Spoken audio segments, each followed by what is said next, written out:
topics of this particular year syllabus of the wave optics. We are talking about wave optics. Number 1, conditions for sustained interference of light, which we have discussed earlier also. Interference of light. What are the conditions? Usually the question is being asked. ये sustained interference का condition पूछता है. तो first condition, sources must be coherent. Sources जो है वो coherent होना चाहिए. कोहेरेंट मीन्स लैम्डा और फ्रीक्वेंसी शुड बी सेम और फेज डिफरेंस इज आइदर 0 और कांस्टेंट. इनिशियल फेज डिफरेंस जो हम लोग डिस्कस कर चुके हैं. Number 2, sources should emit the light और light waves continuously. Continuous light का एमिशन होना चाहिए.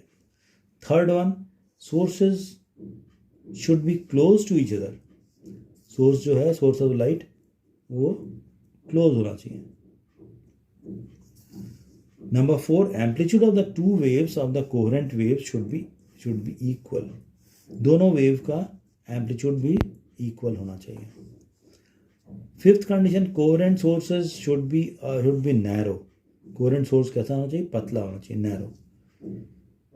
Sixth condition, distance between the screen and the source should not be small. Screen और सोर्स के बीच बहुत ज़्यादा कम नहीं होना चाहिए distance. And seventh condition, light should be of monochromatic means single colour और वेवलेंथ. ये these 7 conditions are there for the sustained interference. Second topic is your validity of the ray optics. That is also known as Fresnel distance. Validity of ray optics. ये है क्या?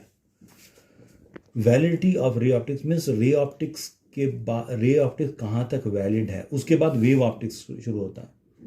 This is in fact the borderline condition. Validity of the ray optics or the Fresnel distance, ये दोनों एक ही चीज़ है. Fresnel distance is defined as the distance of the screen from the slit or the aperture when the spreading of the light due to diffraction from the center of the screen is equal to the size of the slit. I am repeating.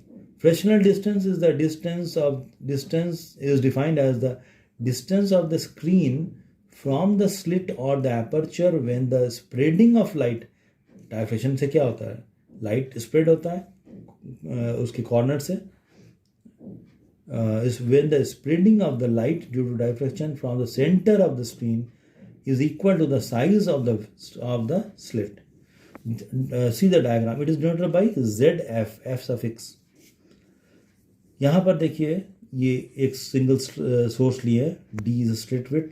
यहाँ से light चलना शुरू हुआ, light wave चलते चलते अब ये spread हो रहा है. क्यों? डायफ्रैक्शन हुआ था यहाँ पर, डायफ्रैक्शन स्प्रेड हो रहा है. इसका सेंट्रल पॉइंट क्या था? ये वाला पॉइंट था. ये स्लिट विड्थ कितना था? Small D. ये स्प्रेड हो रहा है.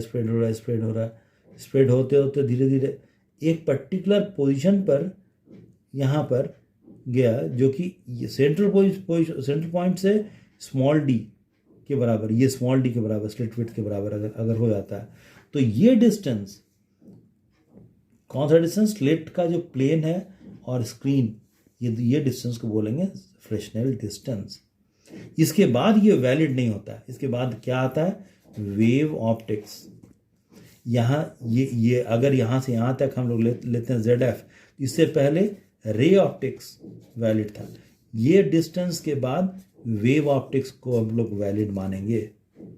इसलिए ये बॉर्डर लाइन हो जाएगा, पूरा बॉर्डर लाइन. राइट? यहाँ से देखिए रे स्प्रेड होना शुरू हुआ. अभी तक सेंट्रल पॉइंट से D के बराबर आगे नहीं बढ़ा, ये स्प्रेड नहीं हुआ. जिस पोजीशन पर, जिस डिस्टेंस पर ये स्क्रीन को हम आगे बढ़ाते जा रहे हैं, तो क्या हो रहा है? D के बराबर, अगर ये सेंट्रल पॉइंट से D के बराबर यहाँ पर आ गया, तो ये डिस्टेंस क्या? स्लिट और स्क्रीन के बीच का डिस्टेंस को हम क्या बोलेंगे? That is your Fresnel distance, ZF. इसके बाद ये रे ऑप्टिक्स वैलिड नहीं होगा. ये डिस्टेंस के बाद ये क्या फिर वैलिड होगा? Wave optics. राइट? इसको हम लोग यहाँ पर sine theta is equal to lambda by D, theta is equal to lambda by D हो जाएगा। अब यहाँ पर हम लोग यहाँ पर ये हम लोग निकाल सकते हैं sine theta. Simple calculation is there, Z F equal to small D square by lambda, small D square by lambda, right. Simple, ये फॉर्मूला केवल याद रखिए, Z F is equal to small D square by lambda होता है। ये कहाँ, ये क्या चीज़ का फॉर्मूला है? That is Fresnel distance.